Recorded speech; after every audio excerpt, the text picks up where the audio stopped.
Salmos capítulo 112, leemos los primeros 3 versículos. Comienza con una expresión de alabanza. ¡Aleluya! ¡Cuán bienaventurado es el hombre que teme al Señor, que mucho se deleita en sus mandamientos! Poderosa en la tierra será su descendencia. La generación de los rectos será bendita. Bienes y riqueza hay en su casa, y su justicia permanece para siempre. Allí tenemos 2 palabras que estaremos definiendo en este día: descendencia y generación. Y habla de bienes, habla de bendición, de riquezas, y habla de justicia, que representa otra palabra que estaremos definiendo en este día, y esa palabra es legado.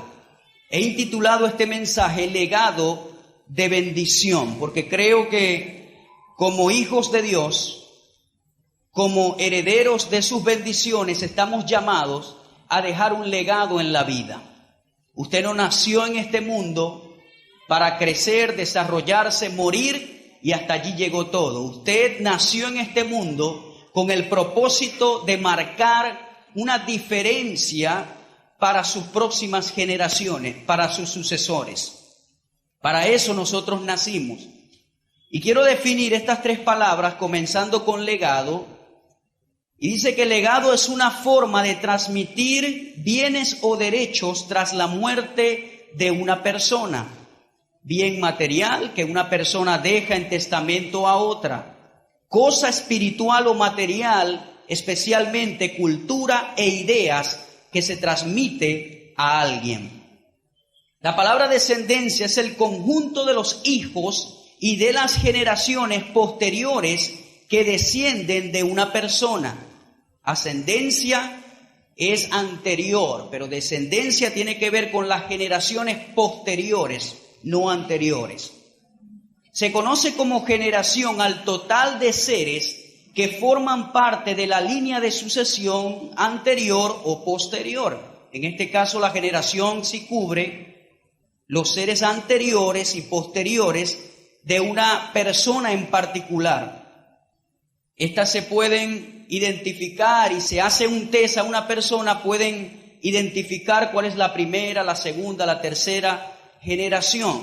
Usted representa una generación, usted representa tanto una ascendencia como una descendencia. Usted viene de alguien, usted tiene un apellido, pero llevándolo a un punto individual, hablando de su ser, de su persona, los seres posteriores, los que hayan nacido y los que han de nacer de los lomos o de sus lomos o de su persona, entonces allí cumples tú un papel muy importante para dejar un legado a esas personas que van a vivir después de usted. Legado de bendición. El legado es una ley de la vida que, si la practica, entonces dejarás huella y marcarás una diferencia en tu descendencia. La manera como vivas la vida afectará positiva o negativamente a tu próxima generación. La gente piensa que sus acciones solo se circunscriben a su vida personal. Tus acciones tienen el poder de afectar, sea positiva o negativamente, a los seres posteriores a tu generación. Lo que tú haces hoy tiene el poder de bendecir o de maldecir a tu generación. Las acciones, las semillas que estás sembrando hoy en tu vida van a marcar una diferencia en el futuro. ¿Qué estás haciendo hoy en tu vida? ¿Qué legado estás planificando para dejarle a tus próximas generaciones?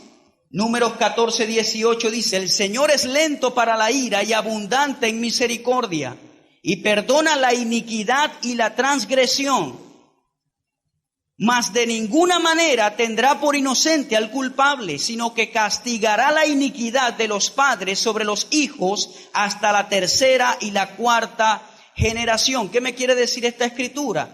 que un pecado en particular puede afectar hasta la tercera y cuarta generación. Y si usted estudia bien el Antiguo Testamento, algunos pecados que la gente cometía afectaba hasta la 10ª generación para entrar en el tabernáculo de Dios. El pecado afecta a las próximas generaciones. Muchos creen que lo que estoy haciendo yo, como lo hago en privado, como nadie me ve, entonces se circunscribe a mí mismo, me afecta a mí mismo. Pero no sabes que lo que tú haces afectará a tus hijos, afectará a los hijos de tus hijos y hasta la tercera y cuarta generación. Explicaré un poquito más de esto cuando estemos avanzando. Dice la Escritura en Gálatas capítulo 3, versículo 13, Cristo nos redimió de la maldición de la ley. ¿Cuál es la maldición de la ley? La maldición de la ley eran consecuencias que venían a las personas por causa de no cumplir la ley, por causa del pecado. Eran enfermedades y un sinnúmero de cosas que usted las puede ubicar en Deuteronomio capítulo 28. Pero dice la Escritura que Jesucristo nos redimió de esa maldición. En otras palabras, cuando tú entras en el pacto de Jesucristo, ya tú puedes creer en tu corazón y confesar con tu boca que tú te encuentras en un nuevo pacto que se llama el pacto de bendición. Y ya todas esas maldiciones no me pertenecen. Aún las maldiciones que venían en mi línea sanguínea, en mis antepasados. Porque hay maldiciones que vienen en las familias, hay personas que no creen, pero sí es verdad. Sacándolo de la Biblia, ¿cuántos acá han visto familias donde en una sola familia hay varios alcohólicos? Hay varios con espíritus de homosexualidad, hay varios con espíritu de locura. Eso es una maldición que está allí.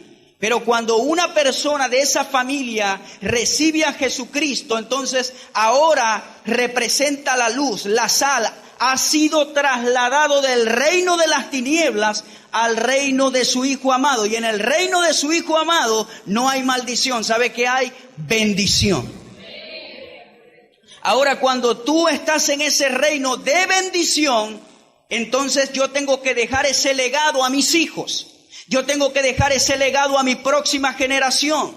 Yo no puedo vivir inconsciente de que esta bendición que yo he recibido me la voy a quedar yo mismo. No, yo ahora tengo que dar una serie de pasos para sacrificarme a que mi próxima generación tenga la misma bendición que yo recibí.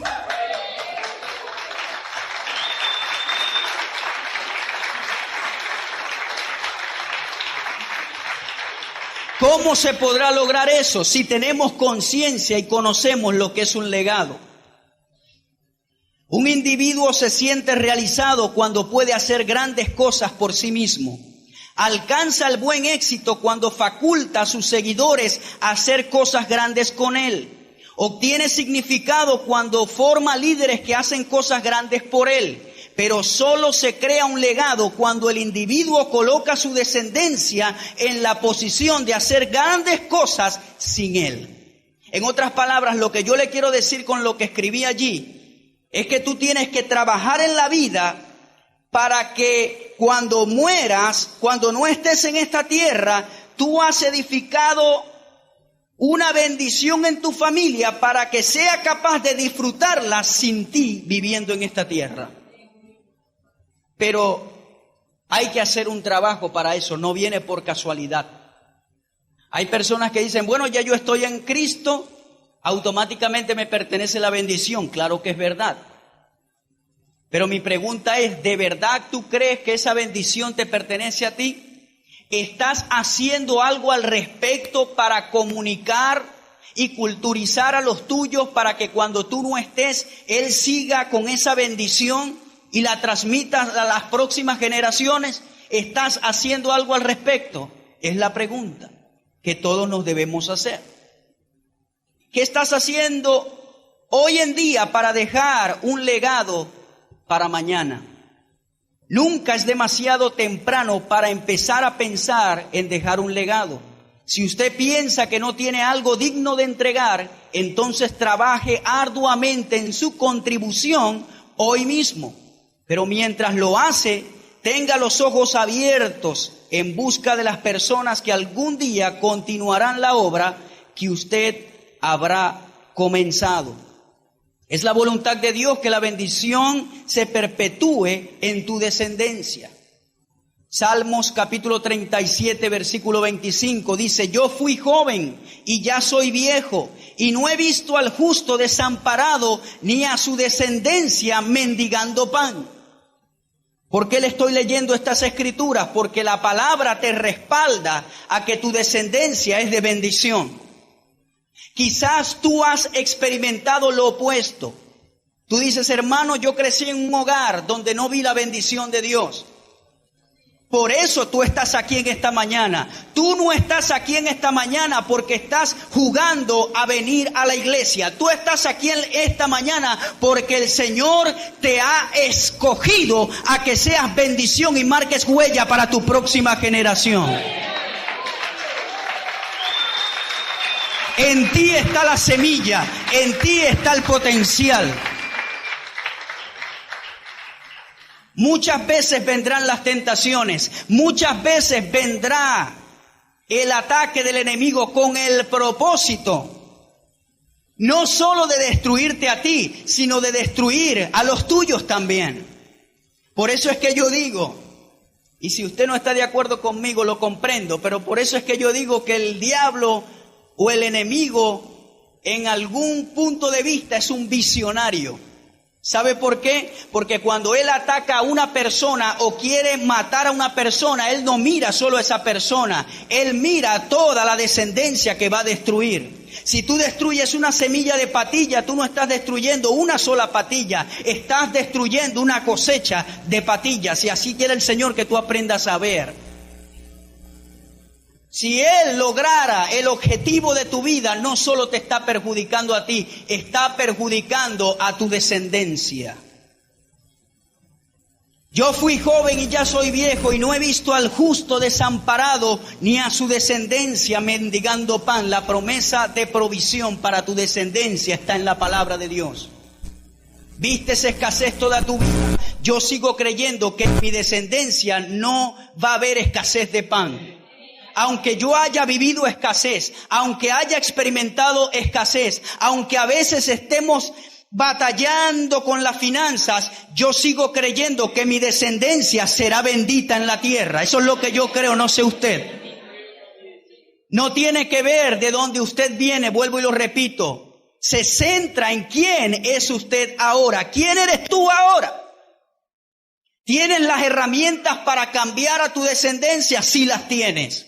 ¿Tienes a Dios a tu favor? Sí lo tienes. Antes lo tenías, no lo tenías, pero ahora sí. Y eso marcará la diferencia. Génesis 12:3. Bendeciré a los que te bendigan, y al que te maldiga, maldeciré.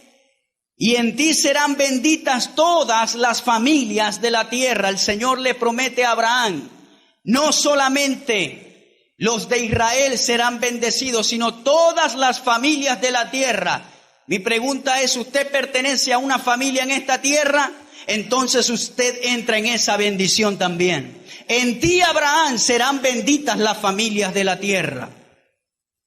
Proverbios 13:22. El hombre bueno deja herencia a los hijos de sus hijos, pero la riqueza del pecador está reservada para el justo. Deuteronomio 7:9. Reconoce pues que el Señor tu Dios es Dios, el Dios fiel que guarda su pacto y su misericordia hasta 1000 generaciones. Me gusta esta cantidad, hasta 1000 generaciones. Con aquellos que lo aman y guardan sus mandamientos. ¿Amas tú al Señor? ¿Guardas su palabra? Entonces Él guardará a tu descendencia por 1000 generaciones. ¡Qué buena escritura! ¿Cuántos están dispuestos a dejar un legado de bendición? Entonces yo quiero hablarles de 3 áreas donde usted debe esforzarse en esta vida a dejar un legado. Y la primera es en los asuntos espirituales. Debes dejar un legado a tu descendencia en los asuntos espirituales.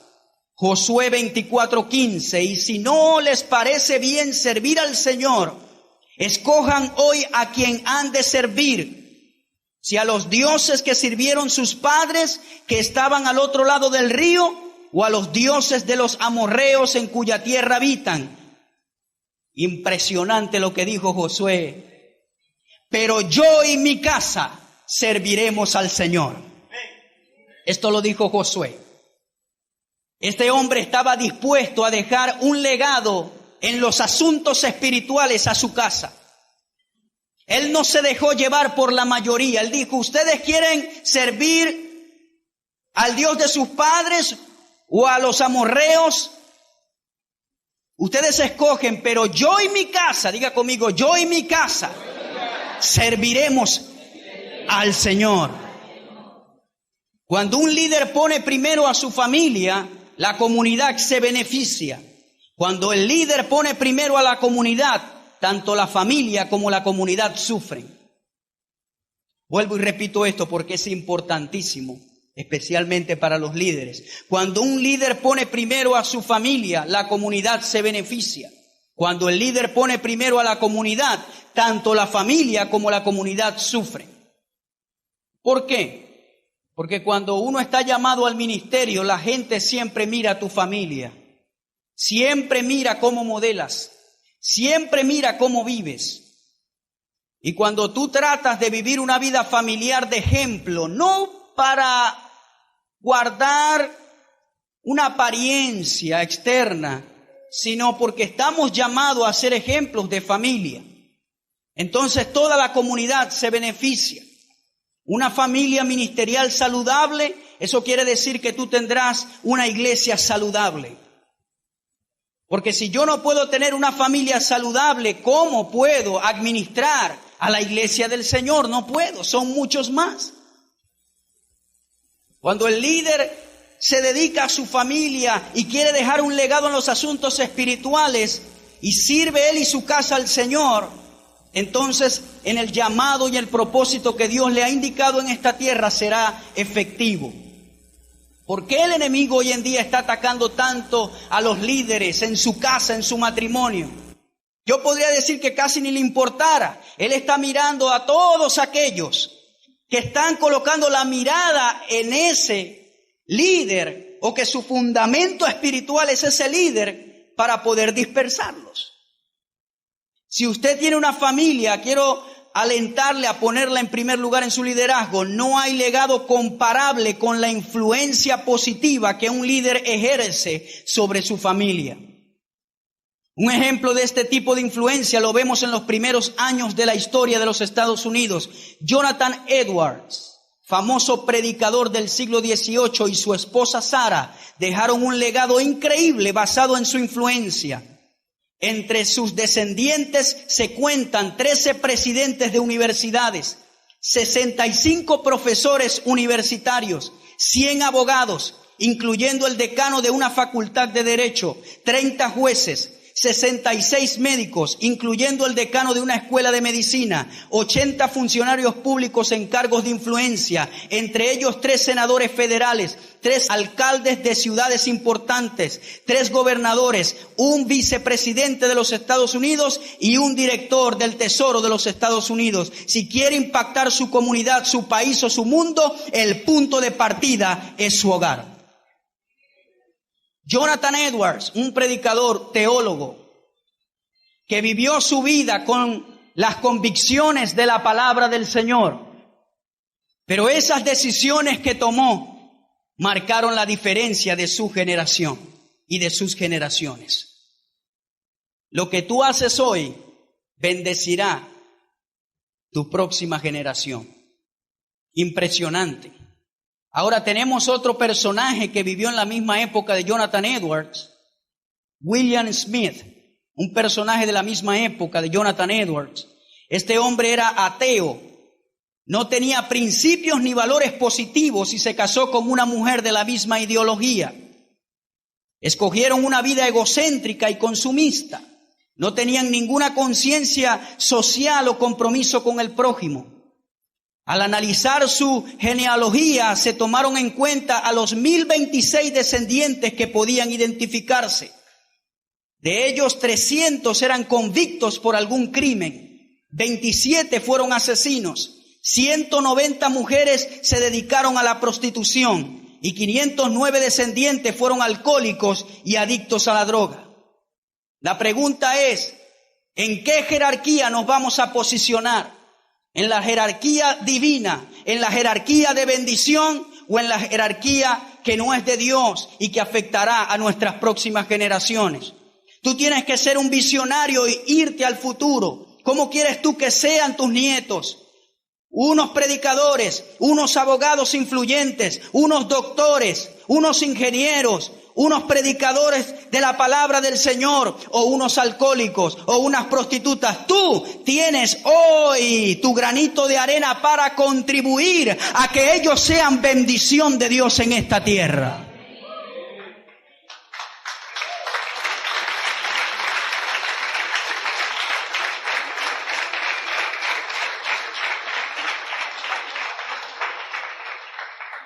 Quizás usted se pregunta, ¿cómo puedo lograr dejar un legado espiritual a mis hijos? Se puede lograr a través de dos maneras. Debes poner en práctica el proceso de transculturización, que no es más que el traspaso de conducta, valores y pensamientos a través de la enseñanza y la comunicación. Deuteronomio 6:6 dice, estas palabras que yo te mando hoy estarán sobre tu corazón. Las enseñarás diligentemente a tus hijos y hablarás de ellas cuando te sientes en tu casa y cuando andes por el camino, cuando te acuestes y cuando te levantes. Muchos hemos fallado acá. Creemos que solamente trayendo al hijo a la iglesia eso le asegura un futuro en el Señor, y estamos muy equivocados, y me incluyo allí. Como lo dije anteriormente, la iglesia es un pequeño complemento de lo que es el hogar y la casa. Por años los cristianos han traído a sus hijos a la iglesia y se fían de que esa es la seguridad, que cuando sean grandes van a amar las cosas de Dios. Estás equivocado. La casa es la primera iglesia, vamos a decirlo así. Si en la iglesia se enseña que tu hijo es bendición, pero en tu casa tú lo maldices, él va a absorber más lo que te escucha a ti que lo que le escucha a la maestra de la escuela dominical. Él te va a creer más a ti como padre que lo que le dice la maestra. Es solo un pequeño complemento. Señor, perdónanos por no hacerlo. Usted que es padre, tenemos un gran compromiso de transculturizar la bendición, la palabra, la enseñanza de Dios a nuestros hijos, las ideas, los pensamientos correctos. Muchos hoy en día están peor que un inconverso, hijos de cristianos y aún de líderes. ¿Por qué? Hay muchos factores.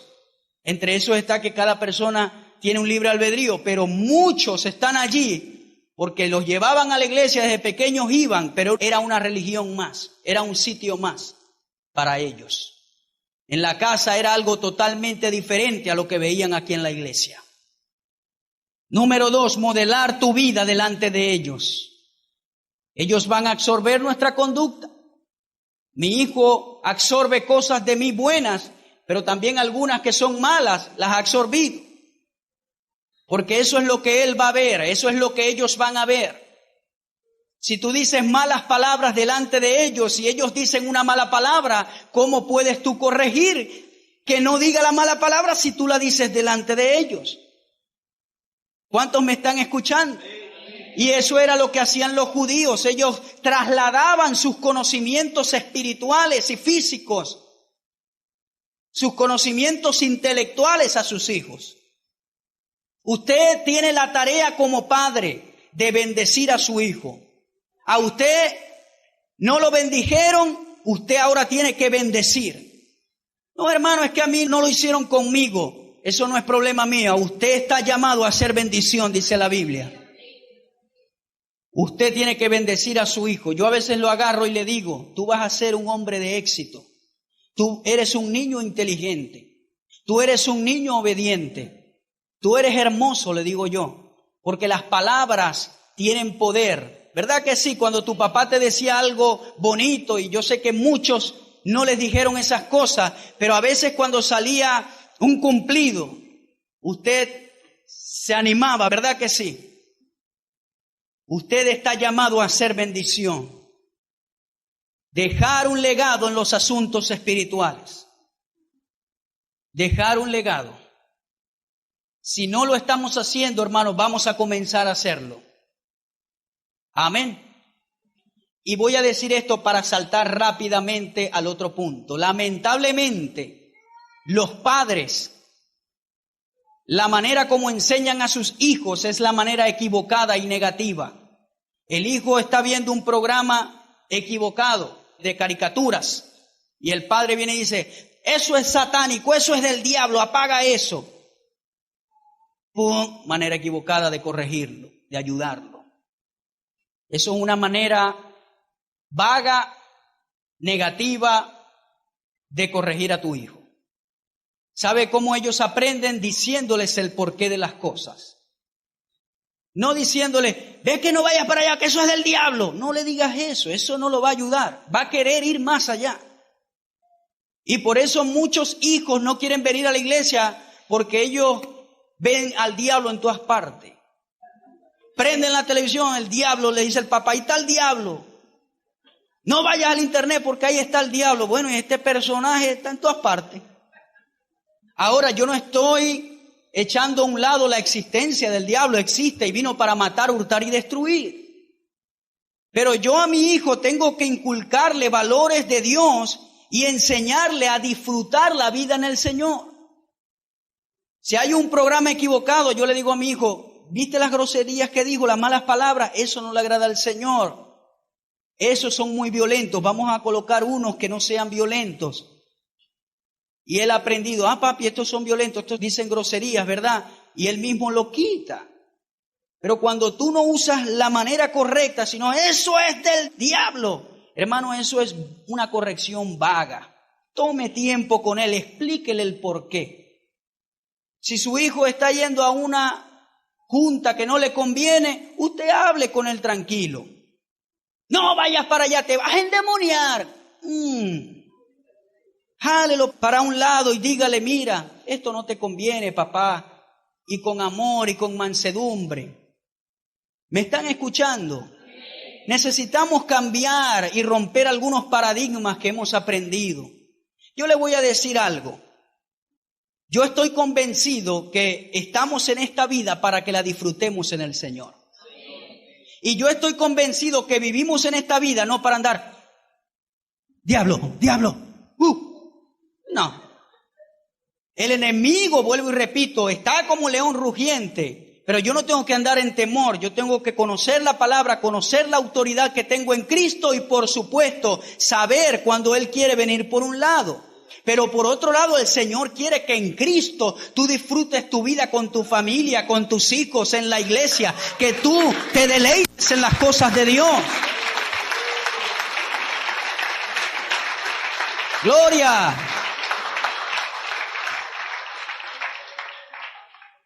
Estamos llamados a dejar un legado en lo financiero. Proverbios 13:22. El hombre bueno deja herencia a los hijos de sus hijos, pero la riqueza del pecador está reservada para el justo. Quiero tomar la primera parte del versículo. El hombre bueno. Hay una versión que dice el hombre justo. Hay otra que dice el hombre sabio, inteligente, deja herencia a los hijos de sus hijos. Algo que me llamó la atención es que no dice el hombre bueno deja herencia a los hijos, sino que dice el hombre bueno deja herencia a los hijos de sus hijos. Hablando de más allá, impresionante. Este hombre es visionario. No solamente le va a dejar bienes a sus hijos, sino a los hijos de sus hijos. El valor verdadero de una persona se mide por la sucesión. ¿Qué vas a dejar tú cuando te mueras? ¿Deudas o activos? ¿Qué vas a dejar? ¿Deudas o bendiciones? ¿Qué dejarás? No, hermano, tranquilo, yo vivo por la fe. ¿Qué dejarás a tus hijos? Es la pregunta. Tenemos que organizarnos en la vida. Dice la Biblia en Proverbios, el hombre sabio. Eso significa que el hombre sabio planifica su vida. Porque solamente ese vacío que está en tu corazón lo puede llenar el Señor. Y todo eso lo sabemos. El aspecto número 2 es conocer cuál es el propósito de tu vida. Lucas 12:15 dice, tengan cuidado, advirtió a la gente, absténganse de toda avaricia. La vida de una persona no depende de la abundancia de sus bienes. Jesús lo que está diciendo es que la vida en sí no tiene que tener el pilar de los bienes, sino que el pilar debe ser Dios. Los bienes son buenos, vuelvo y repito, para utilizarlos y bendecir y que usted sea bendecido, pero su pilar en la vida debe ser Dios. El pilar en su familia, en su vida de matrimonio, debe ser Dios. Yo siempre le digo a los matrimonios esto, ¿sabe qué? Cuando tu pilar es Dios, entonces cuando el enemigo trate de derribar tu casa, tu matrimonio, no va a caer porque el pilar es Dios y sostiene tu casa. Pero cuando el pilar es otra cosa, fácilmente cae tu casa, fácilmente te debilitas, fácilmente caes en el lazo del enemigo. Tu pilar debe ser Dios. Tengan cuidado. Porque la vida del hombre no depende de la abundancia de sus bienes. ¿Por qué usted cree que la vida del hombre no depende de eso? Por las estaciones de la vida. Cuando vino la depresión en el año 1940, dicen que la gente se lanzaba de los rascacielos. Grandes magnates que perdieron mucho dinero en la bolsa se lanzaban de los rascacielos para quitarse la vida. Su vida o su dependencia era los bienes que poseían. Dios tiene que ser tu pilar. Hay un propósito. No es eso solamente, hay un propósito en tu vida. Una persona escribió, uno no viene al mundo para hacer de todo, sino para hacer algo. Ese algo es algo específico. En otras palabras, tú naciste para cumplir un propósito que se encuentra en Dios. Tú no eres un accidente. Tú no eres una pasión de tu mamá y tu papá que un día tuvieron relaciones y saliste tú. Tú eres una bendición de Dios que Él planeó y naciste, pero naciste para cumplir un propósito. Dios es un Dios de propósito. Dicen las estadísticas que el 90% de las personas que nacen mueren sin nunca saber por qué vinieron. Solo el 10% logra descubrir su propósito. Yo oro al Señor que usted sea ese 10%, que sabe para qué Dios lo llamó, que tiene sentido en su vida, que va a descubrir el propósito de Dios en su ser. Una vez una persona preguntó, ¿dónde están los tesoros de más valor en el mundo? Y una persona respondió, en los mares están los grandes tesoros escondidos. Los aviones que se han estrellado, los barcos que se han hundido contienen los tesoros más grandes de oro que existen. Y otro sabio respondió, no, los tesoros más grandes del mundo están en el cementerio, están sepultados.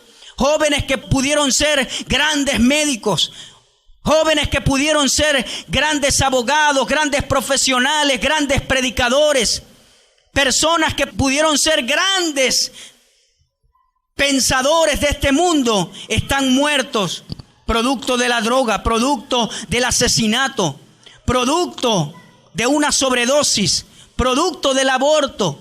¿Usted no sabe cuánto aborto existe en este mundo? ¿No sabe? Tantos niños que pudieron ser hombres empresarios, hombres de bien, maestros de la palabra, maestros de Dios, y están sepultados. Allí están los grandes tesoros. El propósito se perdió. Usted es una persona de propósito. Diga conmigo, yo soy una persona de propósito. Y sabe que cuando tú cumples tu propósito, tu generación también la va a cumplir. En esto sí yo creo que Satanás es un visionario. Porque hay gente que cree que cuando Satanás usa a alguien y lo mata, él está mirando solo a esa persona, y no es así. Cuando Satanás logra acabar con la vida de una persona, acaba con una generación completa. Es como cuando usted acaba con una semilla de patilla. No acabó con una semilla de mango, no acabó con una, acabó con muchos mangos que pudieron nacer. Así es el enemigo. No deje que él castre su propósito en la vida. En Dios está ese propósito. Busque de Dios. No se achante a buscar de Dios. Búsquelo de todo corazón y Él le va a revelar el próximo paso que usted tiene que hacer en su vida. No se desanime. No deje que el enemigo lo enfríe. No deje que las tribulaciones y las dificultades de la vida castren ese propósito. Porque una vez que usted encuentre ese propósito, usted va a luchar por ese propósito. Usted no sabe cuántas luchas vienen a las vidas. Usted no sabe cuántas luchas vinieron a nuestras vidas para que esta iglesia no se abriera o no comenzara esta visión. Muchas dificultades, muchos malentendidos, muchos ataques. Pero cuando alguien tiene el propósito revelado, le pasa por encima a los obstáculos, a las dificultades, y dice: yo voy a cumplir el propósito de Dios por encima del diablo, por encima del problema, por encima del ataque, por encima de lo que él quiera hacer. Yo voy a cumplir su propósito en mi vida.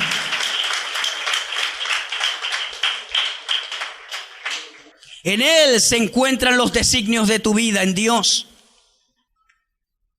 David es uno de los mejores ejemplos que habla de un hombre que halla su propósito. Primer libro de Samuel 16:18 dice: uno de los cortesanos sugirió: conozco a un muchacho que sabe tocar el arpa.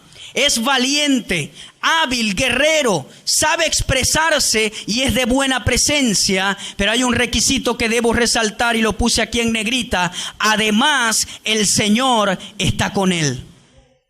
En otras palabras, David tenía características importantes. Era prudente al hablar, era hermoso, sabía tocar bien el arpa. Pero hay algo que tenía en especial este muchacho, y era que tenía la presencia de Dios. El favor de Dios estaba con David, porque él pudo saber tocar el arpa, y cuando fue al rey Saúl tocaba. Pero lo que hacía la diferencia en David era que cuando tocaba las notas, yo estoy seguro que la unción y el poder de Dios era tan bueno que los espíritus, dice la escritura, que salían de Saúl y lo dejaban en paz. ¿A qué nivel tocaba este muchacho? No solamente intelectualmente, sino que el favor de Dios estaba en lo que él hacía. Ahora ese favor no viene por casualidad. David sabía que tenía un propósito en la vida.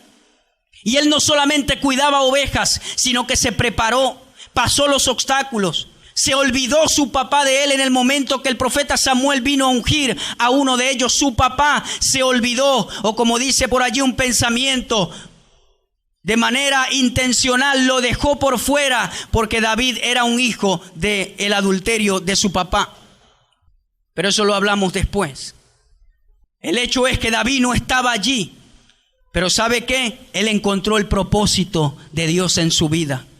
Usted y yo tenemos que luchar para encontrar ese propósito, porque a veces no es fácil, pero está escondido en Dios. Ahora, no es que está escondido en Dios porque Él no te lo quiere revelar. Si nosotros buscamos el rostro del Señor, Él le va a decir a usted: Harvey, tienes que hacer esto, esto y esto. Aldemaro, mi propósito para tu vida es este y este. Este es el propósito de Dios para tu vida. Pero en Dios se encuentra el propósito. Debes saber eso, mi hermano. Hay un propósito para ti. ¿Cuál es el propósito de tu vida? El propósito de tu vida es todos los días trabajar, retirarte ya y tener un reloj de oro y una pensión. Ese es el propósito. En Dios hay más propósito para ti. En Dios hay grandes cosas. En tu mano puede haber espíritu de sanidad, que cuando tú la impongas los enfermos se sanen. En tu boca puede hablar una palabra de sabiduría que vaya a restaurar y que alguien vaya a una dirección equivocada y por esa palabra alguien se direcciona nuevamente. En tu boca puede haber una palabra de conocimiento que ayude a alguien. Tus pies pueden representar de bendición. Tu vida económica puede representar una cena para alguien que está pasando hambre. Hay un propósito más profundo que la iglesia del Señor tiene que descubrir. La iglesia del Señor no consiste en un ir y venir. La iglesia del Señor no tiene que ver con un culto que voy a hacer y ya. La iglesia del Señor no tiene que ver con un pleito continuo, con algo, con una enredina todo el tiempo, con un problema. Mire, hermano, es tiempo de que usted agarre el problema y lo coloque en el gancho y diga: yo voy a perseguir el propósito, yo voy a sanar, yo voy a restaurar, yo voy a bendecir, yo voy a hacer las cosas que Dios me ha enviado a hacer. Desconcéntrese de la dificultad y busque el propósito de Dios. Porque allí usted va a experimentar cosas como las que experimentó David. Él se había preparado, él había buscado el favor de Dios. Pero después fue rey de Israel. Y Dios hizo grandes cosas con él. Hay una vida de propósito que yo quiero que usted no pierda. No se conforme como está viviendo. Yo todos los días pienso: Señor, ¿cómo puedo ser un mejor predicador? Señor, ¿cómo puedo ser un mejor orador cuando me pare allí? Señor, bendice a la gente. ¿Cómo puedo hacerlo mejor? Yo no me quiero conformar. No para mi propia gloria o para que la gente diga si predica bonito, sino para que cuando la palabra de Dios salga por mi boca, usted salga edificado, usted sea libre, usted y su mente quede libre de todo aquello que el enemigo ha entretejido en ella. Yo quiero ser una persona que cumpla el propósito que Dios me ha llamado. No quiero ser un pastor ordinario, no quiero ser un pastor común. Quiero ser un pastor que resalte para la gloria de Dios y marque historia y marque diferencia. Pero yo tengo que hallar ese propósito.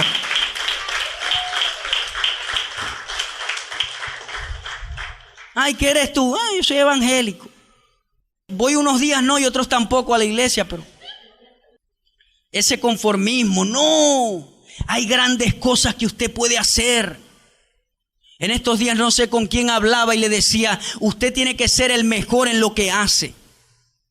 Mire, si yo no fuera pastor, sino que fuera otra cosa, yo tendría que disponerme a ser el mejor en esa área. Porque si no, siempre va a ser mediocre. ¿No ve que cuando buscaron un arpista para el rey, a quién buscaron? A alguien que sabía tocar ¿qué? Bien el arpa. Yo estoy seguro que en Israel habían muchos que tocaban el arpa, pero David sabía tocarla excelente y lo escogieron. Eso quiere decir que el tiempo de preparación no es en vano, sino que es importante para hallar el propósito. Ay, hermano, es que ahí no me pagan mucho. Ahí yo trabajo y no me pagan mucho. Tranquilo, que Dios te está preparando, no te preocupes. Ay, hermano, es que en ese trabajo tengo un jefe que es una piña bajo el brazo. Tranquilo, que el Señor te está preparando para equipar tu paciencia. Yo le decía a mi esposa y ella me decía a mí en estos días: ya yo sé por qué nosotros pasamos por tantas escuelas para prepararnos al llegar aquí. Amén. Porque llegar aquí es importante, llegar preparado.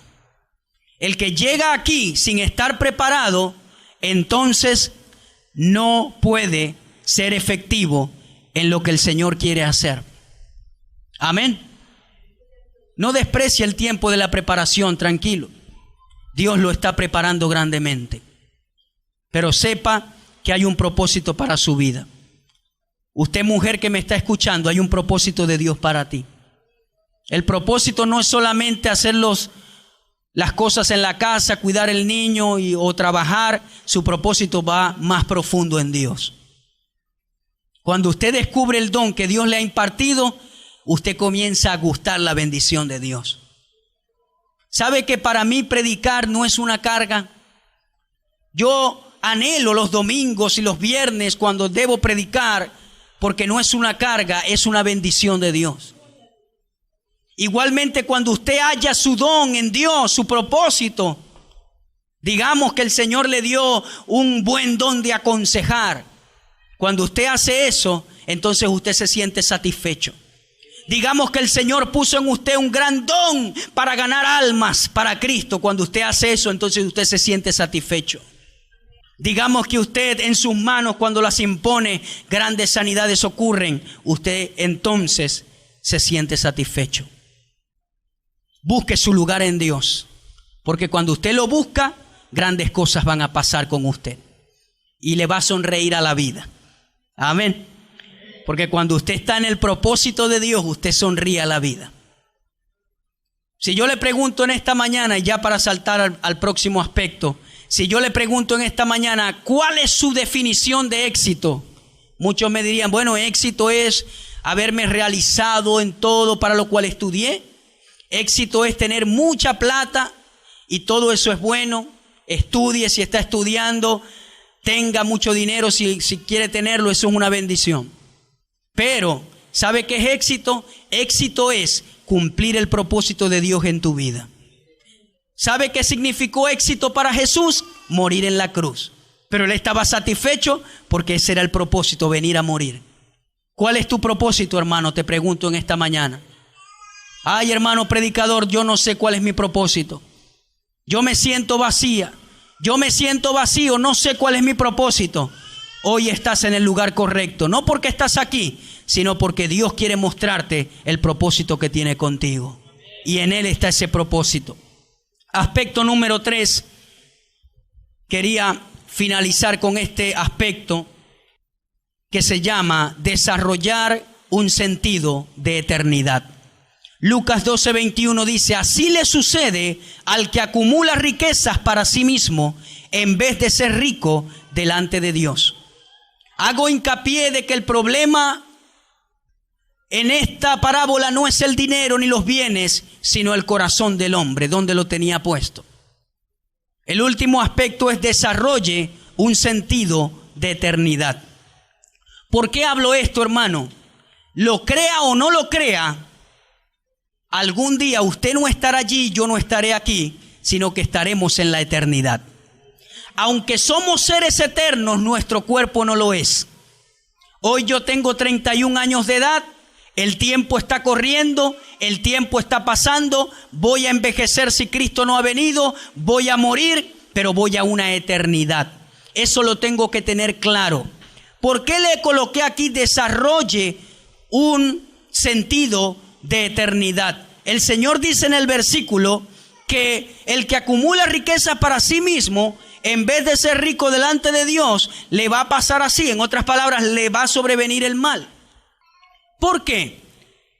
Porque nosotros no podemos tener ningún apego, aunque Dios colocó buenas cosas en nuestra vida o en esta vida.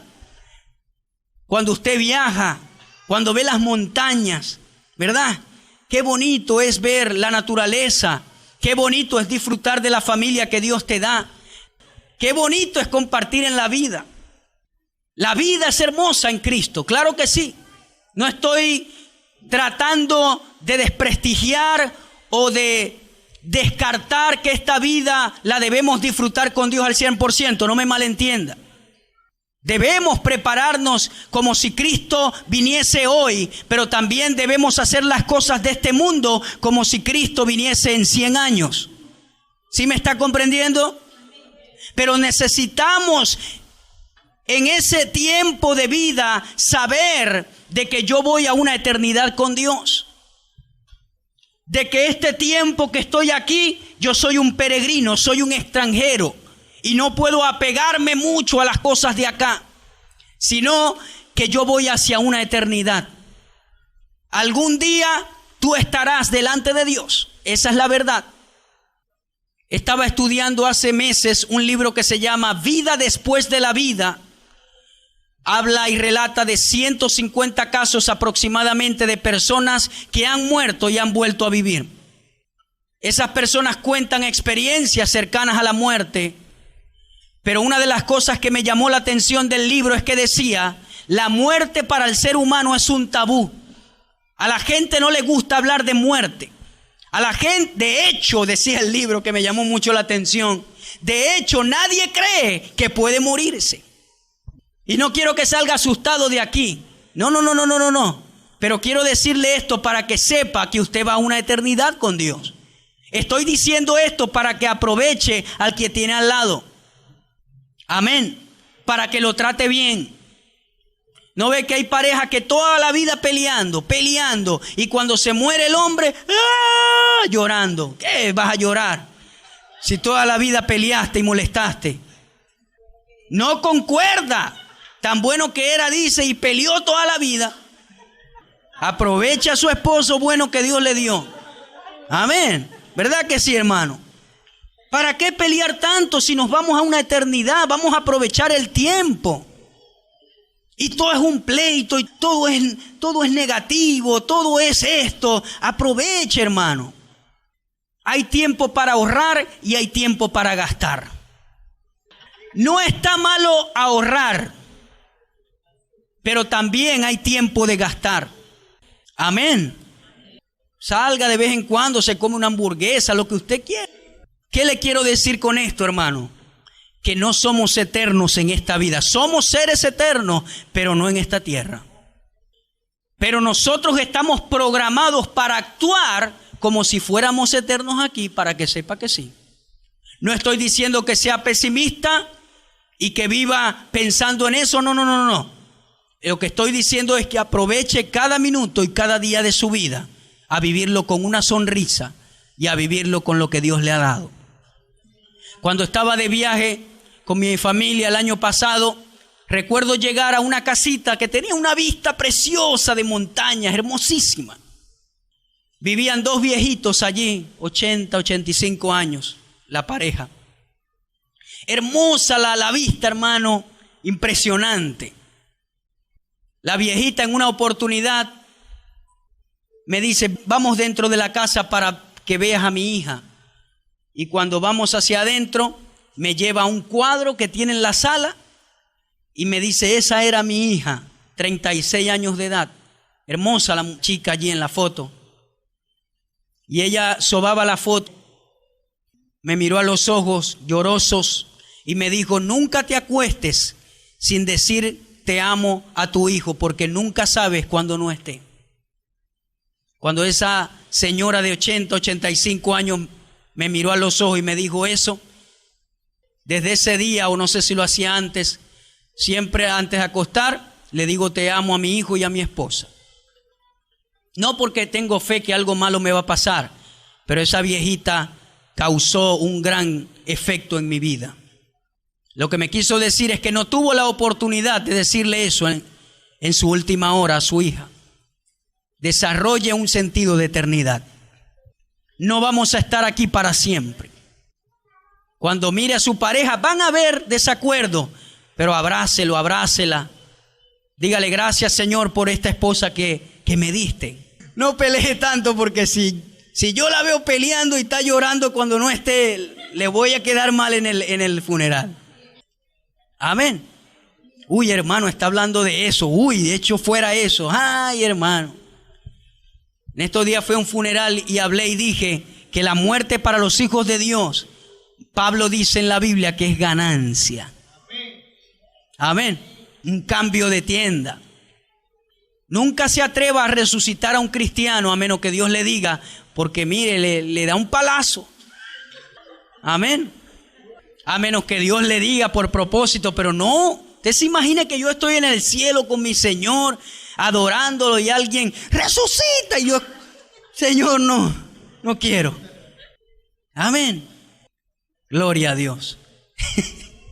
Desarrolle un sentido de eternidad. Esta vida es transitoria, pasajera. Todos de seguro algún día no estaremos aquí. Sin embargo, el ser humano está pegado a este mundo. Hace de todo cada día de su vida sin dedicar tiempo a prepararse para la eternidad. Hebreos 9:27 dice, y así como está establecido que los seres humanos mueran una sola vez y después de esto el juicio. Todos vamos a morir o nos vamos en el arrebatamiento. Pero la verdad es que eso va a pasar. Estás muy jovencito, pero la vida pasa rápido. Pasa rápido la vida, hay que aprovecharla. Hoy usted va a salir de este lugar con una perspectiva de vida diferente. Ya usted, yo sé que no va a pelear mucho. Esporádicamente, cuando se pueda, se va a dar un gusto. Para las esposas que dicen, mi esposo, nada, hermano, yo ayuno 40 días y nada. Ya usted, tranquila que va a tener su brindada segura, estoy seguro. Cuídese, pero sepa que vamos a una eternidad. Amén, hermano. Gloria a Dios. Cierre sus ojitos allí donde está. Gloria al Señor. Gracias, Jesús. El Señor es bueno. Gracias, Jesús. Gracias, Padre. Te doy alabanza, te doy gloria. Te doy honra, Señor. Te doy honor. Gracias te damos, Jesús.